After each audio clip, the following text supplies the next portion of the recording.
Ada sebagian orang yang keberatan, bisa nggak sih kita merayakan kemenangan Maroko ini tanpa dihubung-hubungkan dengan agama begitu? Iya itu ngapain kok, kan orang yang menang itu dia punya cara sendiri buat mengekspresikan kemenangannya kan. Itu memang rumusnya dalam nonton Piala Dunia ya, terutama bagi orang Indonesia karena nggak ada di negaranya, jadi kita dukung apa yang paling dekat. Kemarin saya dukung Jepang karena sama-sama Asia, Korea begitu kan. Nah sekarang orang mendukung Maroko mungkin udah dilihat dari segi agama begitu. Nah ini yang mau ditanyakan. Ini fenomena ini ternyata bukan politik saja yang dibilang politik identitas, Kak Rocky. Ini olahraga pun olahraga identitas. Yo, olahraga itu yang paling mungkin untuk masuk dalam politik identitas. Karena di situ fanatisme ada di situ. Udah pasti identitas pertama-tama soal fanatisme tuh. Tapi juga soal identitas kantong. Karena mau berjudi kan mesti hitung-hitung kantongnya cukup tebal nggak tuh. Kalau gue kemarin menang tuh taruhan Kroasia tuh. Dapat 10 kali 350.000 ya lumayan.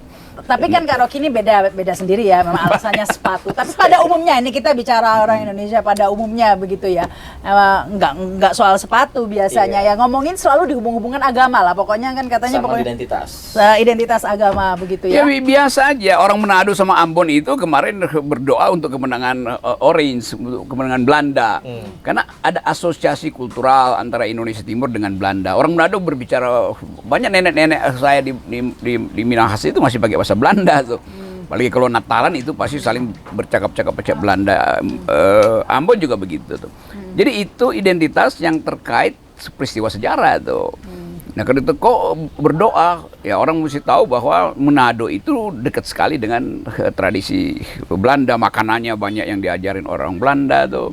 Dan orang Ambon juga begitu, walaupun lebih banyak yang RMS, tapi bagi mereka ya udah Republik Maluku Selatan itu juga ada sebagai politik identitas kan. Jadi kita biasakan aja bahwa manusia memang hidup dengan identitas.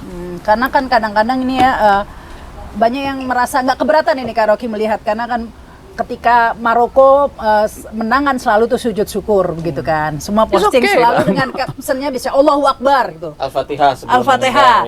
Terus atau Alhamdulillah gitu captionnya yang posting begitu ya soal kemenangan. Dan ada sebagian orang yang keberatan. Bisa nggak sih kita merayakan kemenangan Maroko ini tanpa dihubung-hubungkan dengan agama begitu? Iya itu ngapain kok, kan orang yang menang itu dia punya cara sendiri buat mengekspresikan kemenangannya kan. Keinginannya dia tuh. Jadi itu bagian yang selesai, setelah selebrasinya selesai kan udah. Kenapa mesti diprotes itu? Ada orang yang kalau misalnya siapa yang paling lemah di dalam 8 besar ini?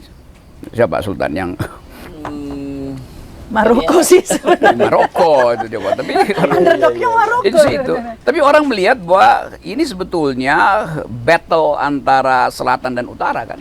Negara-negara selatan versus negara-negara utara tuh. Dan orang selalu menganggap, wah ini negara selatan akhirnya fight back kan. Jadi orang ingatin lagi kolonialisme, ya tapi itu kan catatan sejarah aja. Iya. Itu bagi orang yang ingin kaitkan dengan identitas. Bagi para penjudi dia nggak peduli mau lu doa pada siapapun, tapi yang bisnis penting bisnis as Tapi usual. kalau ada semacam apa ya, kalau ini kita lihat buzzer itu biasanya kan ada Islamfobia nih. Itu kan selalu ya kita lihat lah, nggak ada yang malah doain ada saya lihat di TikTok kemarin ya, gereja mendoakan Inggris begitu, sementara yang Islam posting Maroko begitu ya.